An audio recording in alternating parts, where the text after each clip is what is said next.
Hello my friends! Tonight I'm going to tell you about the thoughts that popped into my head about the devil. Regarding the notion of devil, for me, coming from a Japanese culture where this concept does not exist, summarizes in her own way what we experience in the light. Devil and God are the same. God being everything.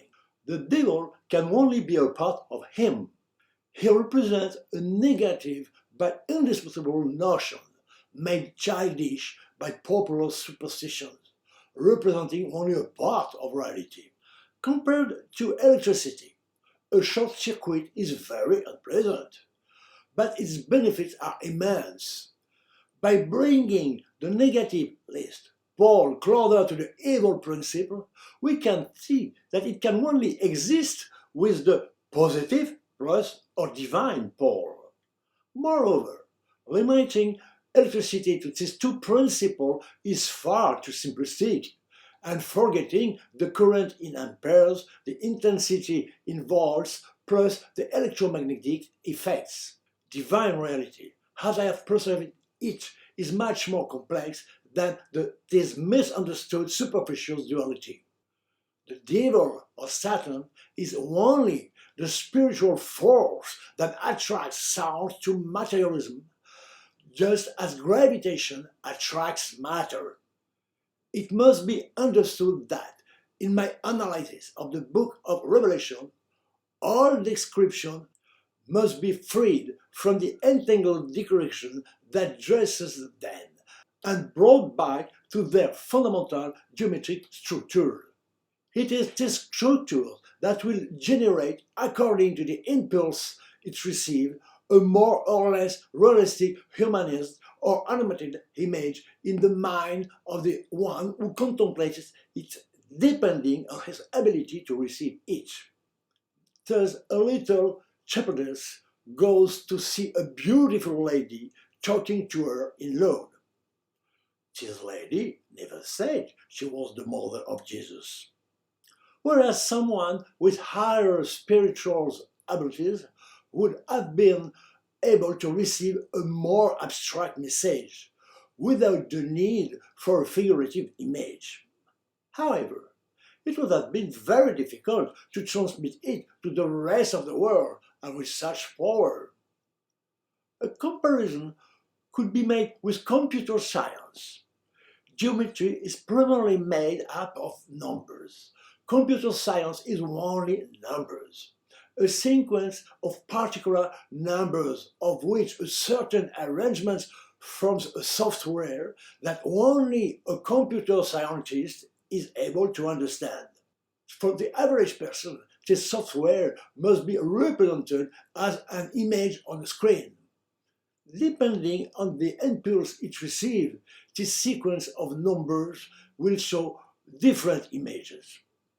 By approximation, one could say that I'm looking for the software behind the image described in the book of Revelation, which is not easy.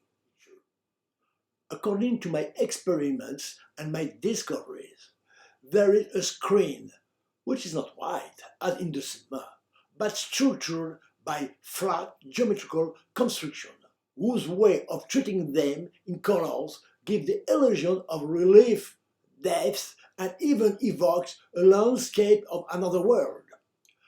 By being animated, either silently, by various lightning, or by plays of lights provoked by music, they offer different aspects and become bearers of meaning.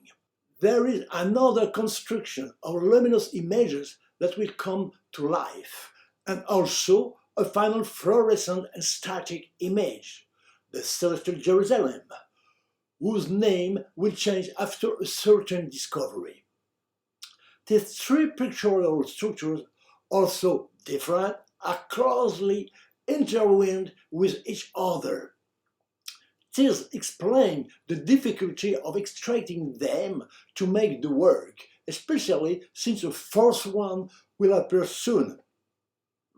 And finally, there is an accessory equipment located in the room which intervenes in John's visions, but which is not directly part of the painting. In addition, the description makes use of cinematographic effects, unknown obviously in antiquity. Wide shot, narrow shot, fill, counterfill, bottom, view, plunging view, zoom, reversal of direction, etc. As it is much more sophisticated than today's cinema's techniques, John has the impression of being inside the three-dimensional image. He thinks he sees scenes of characters in front of him and then behind him, even though it's the same thing, the same character, according to my analysis. Such a geometric image, depending on the focus, the animated animation, and the message it carries, will appear to him very differently. Moreover, the same still image, the heavenly Jerusalem, will represent at the same time a view from afar, a central zoom, a view from below, a clear image from the others. A bit like in the time of Romanesque paintings, where scenes were represented without taking in account the perspective, with an apparent awkwardness, small characters and other big gigantics on the same planes, or bigger than the city or the castle they were defending.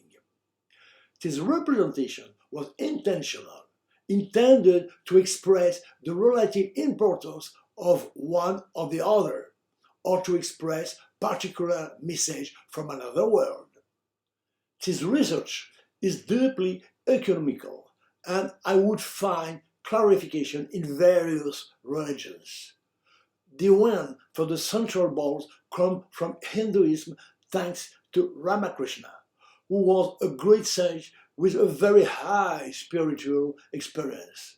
He lived at the end of the 19th and the beginning of the 20th century and spoke at length about the intense vision he had had of a blue ball that he likened to Krishna, another divine appearance. This will be confirmed in the description of the vision of Ezekiel at the end of the Jewish Old Testament.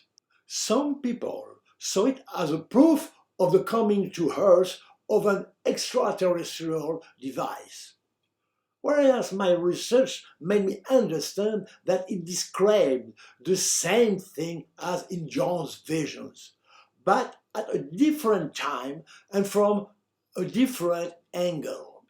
It describes other elements that allowed me to clarify certain details and also to confirm others, such as the sounds that are evoked accompanied by sound resembling synthesizer sounds. The fact that I developed point by point in the integral version of the book The Secret of the Apocalypse Extasium certain elements of the book of Revelation should not lead one to believe that this is how it appeared to me. In fact, I had a global vision from the outset of all these elements. That's what hooked me. It was only afterward that I was able to deepen them over the years and through experimentation. In the middle of sitting meditation connection, I am having an unusual experience that will not happen again. In fact, all the very intense experiences of the great visions I have had have only happened once. I feel a great current of light entering my head and going all the way down to the bottom of me. A moment's pause and it starts again from above with a strongly increased intensity.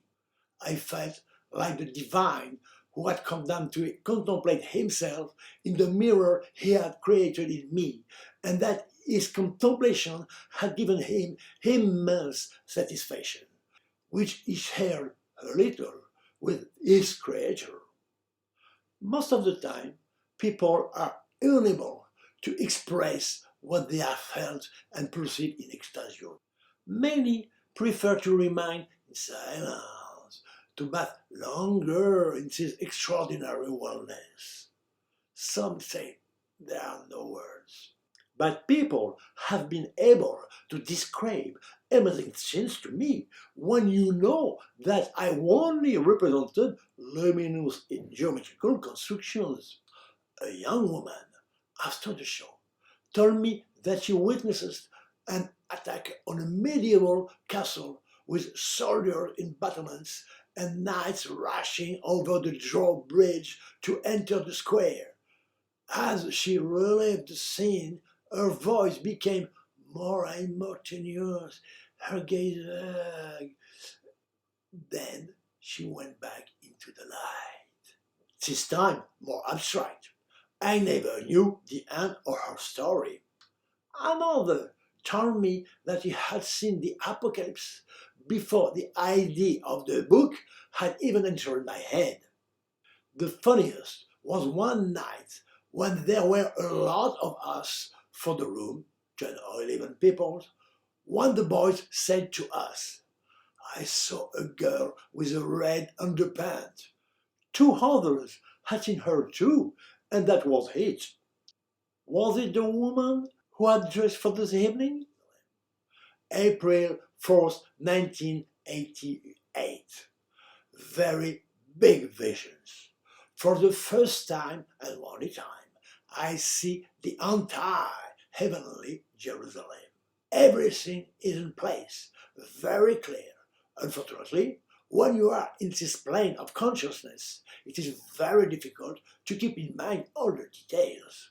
This is one of the reasons why I don't attach too much importance to the immense amount of detail that Jones gives of its visions. How could it keep everything? I myself have been able to observe how the imaginary, the mental projections, the supposition, the a priori are strong on the fundamental impulse of the vision. As soon as we go down, to trace it with more down-to-earth precisions, corresponding to the era in which we live and to our preoccupations, and which disgrace the truth. Not to mention the addition and embellishment added by the various scribes who succeeded one another. That's why I focus on the essential that I try, with the help of my intuition, to get rid of.